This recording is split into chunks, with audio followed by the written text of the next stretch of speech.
Well, Conjuring Last Rites is out. It's our last trip into the Conjuring universe with Ed and Lorraine Warren, we think. So how'd they do? Did they stick the landing? Did they do the franchise justice? Let's break it down. We're going to look at form, imagery, longevity, and mood. Then we'll see what we look like at the end of the review.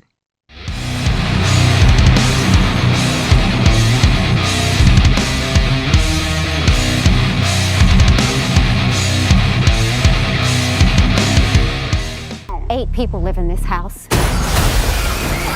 8 people have experienced this.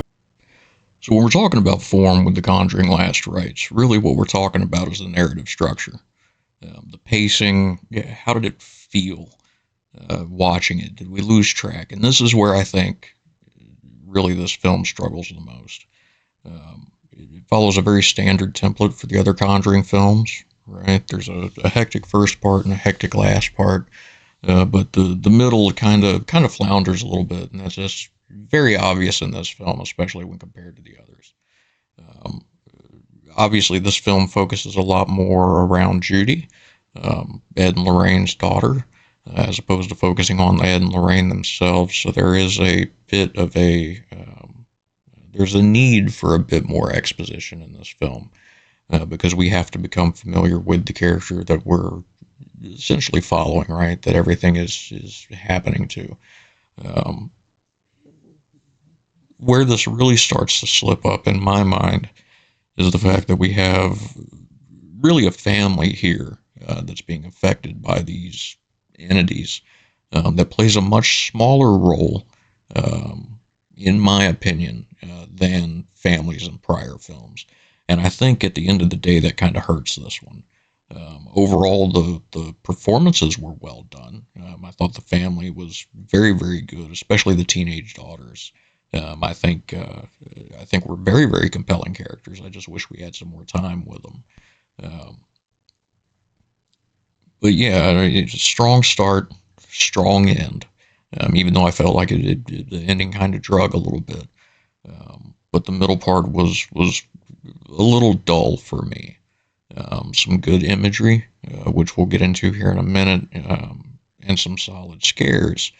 But storyline-wise, the middle of it felt slow,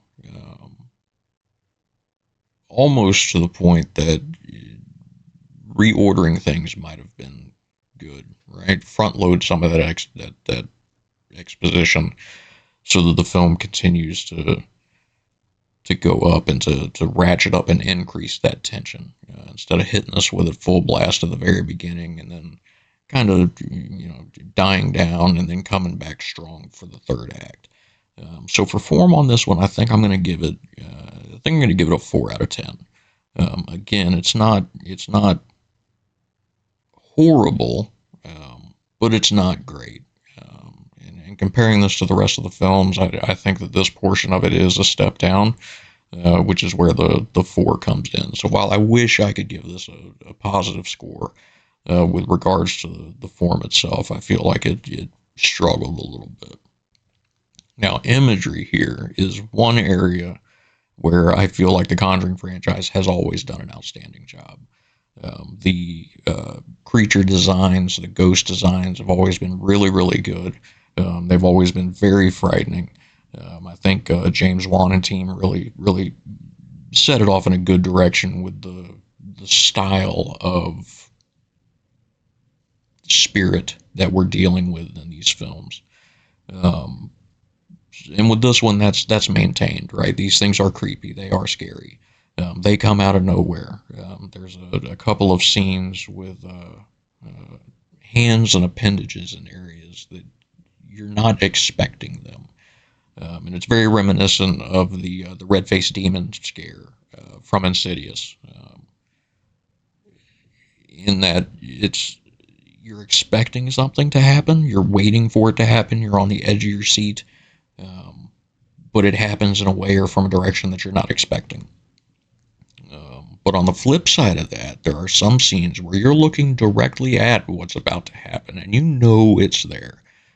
Whether you can fully see it or not is a different question. There's some dark scenes in here. But even with that, it still finds a way to take that tension, ratchet it up, and then snap it, which I thought was very, very well done. This film, I think, is on par with the others with regards to its imagery.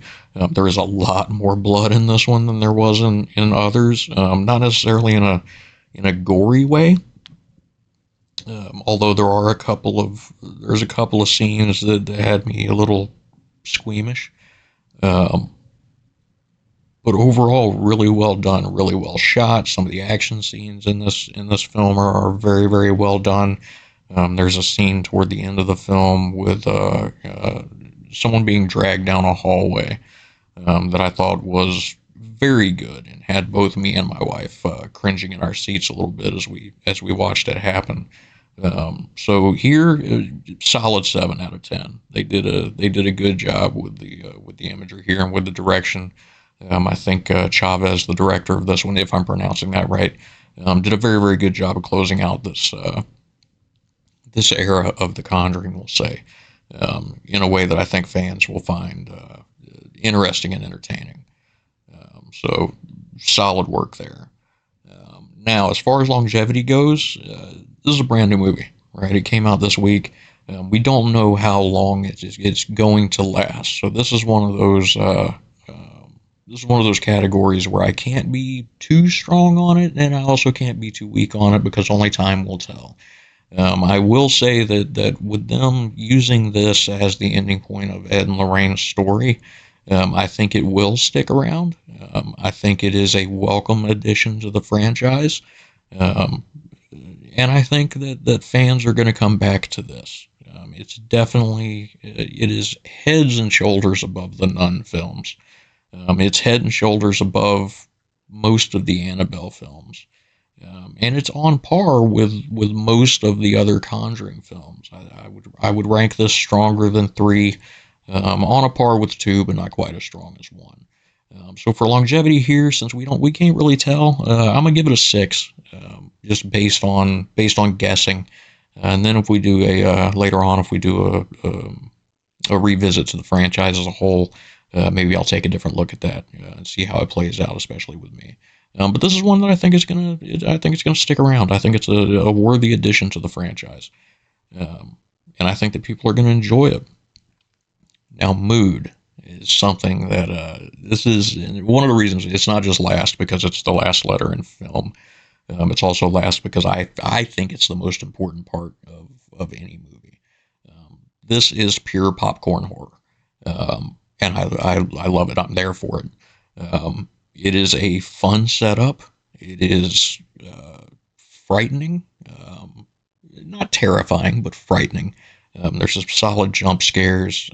The acting by the main cast, Patrick Wilson and Vera Farmiga, it's amazing. They are Ed and Lorraine Warren, as I would like to think of them, right? As the caring people that go out and do what they can to try to help people that are in a bad spot.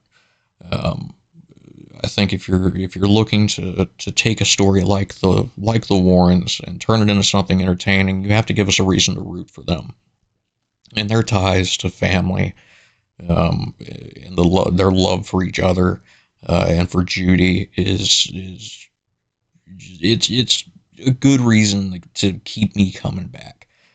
I absolutely love the character relationships here. Now the family themselves that they go to meet, again, as I said earlier, they play a smaller role in this film than they have in the past, but the family dynamic is very, very well done. The snarky teenagers are appropriately snarky. The parents are appropriately confused and addled and unsure of what to do next. I do want to give a shout out here to the priest, Father Gordon, and the actor that played him. Let me pull that up real quick because I have forgotten now. But he was for as small a role as he has in this film, he was a bright spot. Steve Coulter plays Father Gordon in this movie, and he was just a blast to see on screen. He's funny. He's relatable.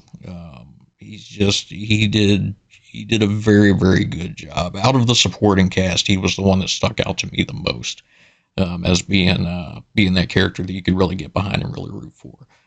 So good job there. But overall, for mood, again, this is the most important part for me. If a movie's not fun, I'm not going to want to revisit it. And these movies, this franchise is meant to be, albeit scary, a fun time, a fun popcorn movie that you can sit down with in the dark and shiver a little bit while cramming stuff in your face and just enjoy a couple hours. And this one did it. So for mood on this one, I'm going to give it an 8. But yeah, this is one that I definitely think folks should check out. Now, as far as composite score here and my overall rankings, and I hope you guys please let me know what you think of this ranking system. I'm trying out something new. I'm trying to give my videos a little bit more structure.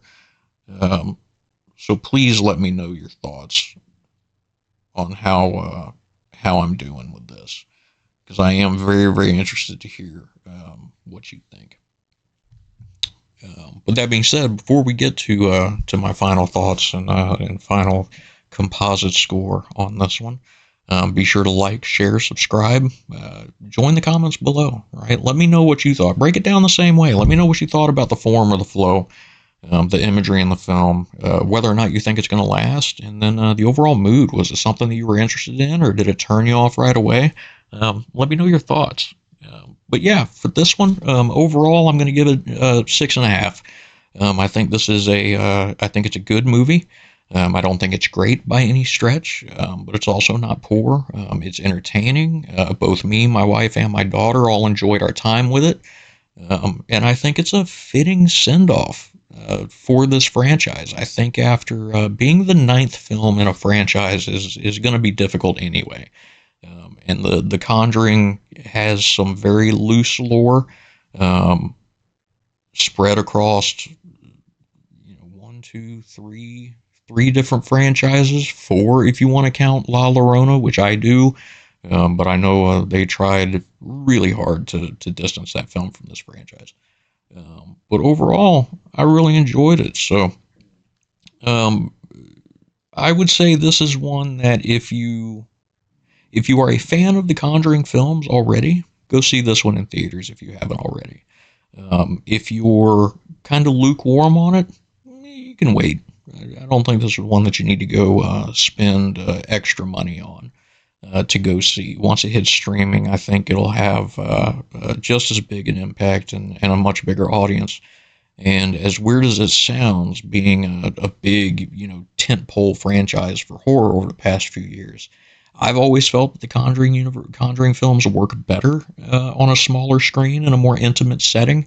Don't know why that is. Can't explain it. I'm not a psychologist, but those are just my thoughts on it. So, yeah, I hope you guys go out and enjoy the movie if you decide to. I hope you guys give it a chance. It is worth a watch, and I hope you continue to stop back by and see how we're doing here at Nightmares and Nerdscapes. Yeah, that's all I've got. Again, like, share, subscribe, join the conversation. Let me know your thoughts. Right? Does this match up to the rest of the franchise, and did they stick this landing, or was there something else that we could have waited on? But until next time, cheers.